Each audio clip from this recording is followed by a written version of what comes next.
Hello, Stacey Murphy here talking about the 14 habits that green thumb growers use to grow lots of food.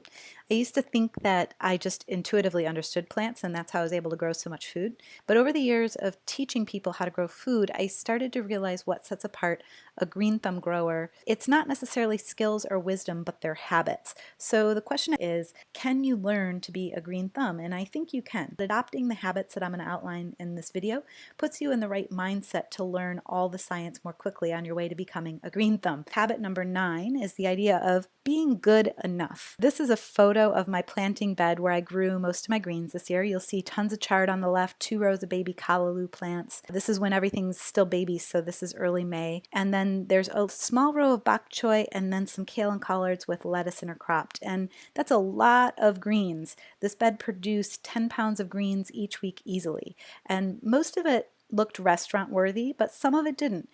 I just want my greens to look good enough. You'll notice there are some holes in that baby kale and in the bok choy. I'm not too worried about it. It's good enough for me and the other eaters that this food is going to. And that row bok choy could grow in one more week. It's not quite completely mature, but I cut it down the week that this was taken for 2 reasons. I want to get some greens in my diet as early as possible, and secondly, I want to make room for that callaloo next to it to grow in.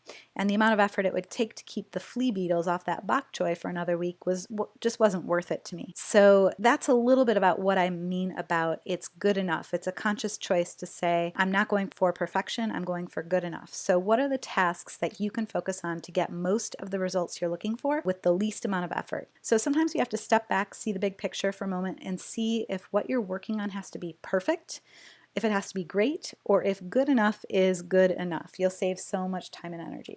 I'm curious if this resonates with you. Do you see ways you can improve your own growing practice? And if you self-identify as a brown thumb, are you excited to try again? Please post your comments below. Stacey Murphy here. Thanks for tuning in.